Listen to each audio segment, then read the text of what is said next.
Bonjour à tous. Alors, je vous propose aujourd'hui une première vidéo.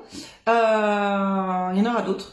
Cette première vidéo, elle a pour objectif de pouvoir vous éclairer et partager avec vous l'une des premières fausses idées sur le coaching que j'entends fréquemment, à savoir le coaching c'est trop cher, j'ai pas les moyens, t'es gentille Fanny, mais je peux pas me le permettre.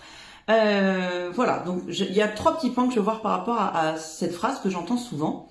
La première, c'est on est tous d'accord pour dire qu'un coaching c'est un investissement, c'est un montant élevé et qu'on ne peut pas tous se le permettre et qu'on ne peut pas tous se le permettre tout le temps. Ça on est d'accord. Par contre, il y a trois petits points. Le premier, le fait de devoir payer une somme qui ne soit pas dérisoire est presque un élément de l'efficacité du coaching. Je m'explique. Si demain je fais des séances à 5 euros, je risque d'avoir une explosion du nombre de demandes. Par contre, dans ces personnes-là, j'aurai aussi une majorité de personnes qui ne seront pas fondamentalement prêts à faire changer les choses, c'est-à-dire à se mettre au centre des priorités. Donc ça n'enlève pas le montant, mais ça explique en quoi ce montant participe à la réussite. Le fait de devoir payer quelque chose lui donne une certaine valeur. Et en fait, là, vous vous donnez de la valeur à vous. Donc ça, c'est le premier point. Le deuxième point, c'est qu'un coaching, contrairement à d'autres thérapies, c'est un nombre limité de séances sur un objectif précis qu'on définit ensemble. Et donc, le budget, il est à 90%, on peut l'anticiper, le calculer et avoir une idée du montant global nécessaire pour réaliser ce fameux coaching. Ça veut dire que c'est un budget qui est important, mais qui peut être maîtrisé et anticipé. Ça, c'était le deuxième point. Le troisième point, accrochez-vous, c'est la relativité de ce coût. Je m'explique.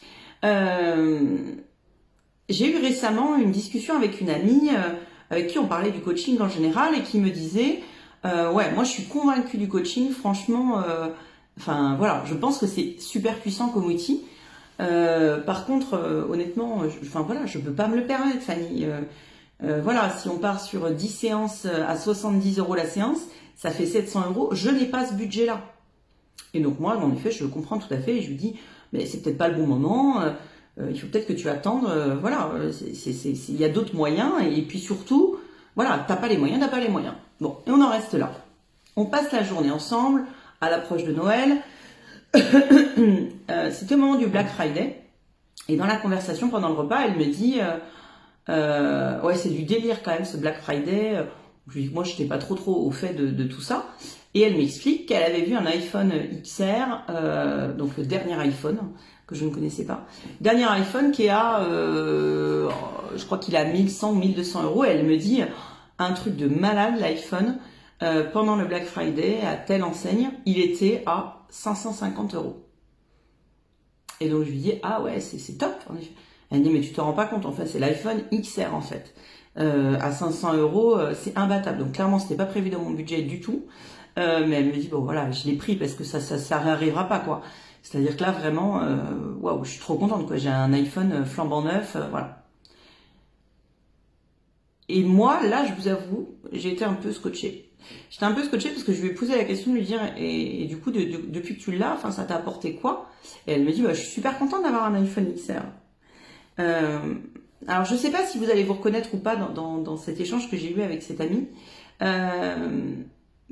J'ai pris l'exemple du téléphone portable parce que c'est celui que j'ai vécu, mais il y en a plein d'autres à l'approche de Noël. Si vous regardez votre liste de Noël et ce que vous rêveriez d'avoir, etc., on va avoir tous plein de choses, certaines utiles, d'autres inutiles, mais on a quasiment tous une chose qu'on demande ou qu'on aimerait, on n'ose pas forcément demander, qui représente un sacré montant en fait, et qui ne changera pas notre vie.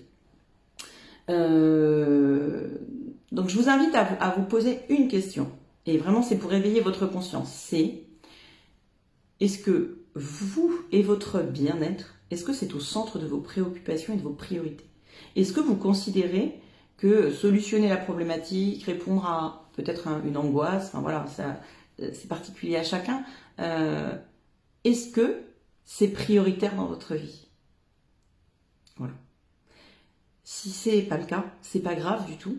Mais ça va peut-être vous permettre juste d'en prendre conscience et de comprendre les vraies raisons qui font que vous vous ne vous lancez pas dans un coaching et que vous ne prenez peut-être pas les décisions nécessaires pour sortir d'une situation particulière et difficile à vivre, c'est juste intéressant de prendre conscience que c'est un choix que vous faites.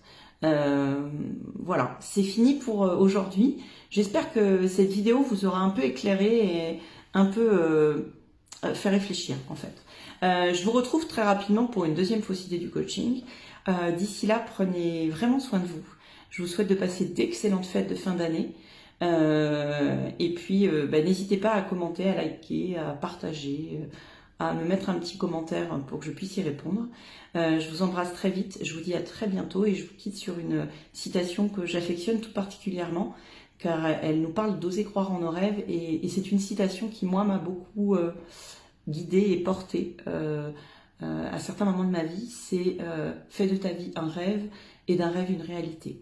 Voilà, je vous embrasse très fort et passez de très très belles fêtes et je vous dis à très bientôt. Bye bye.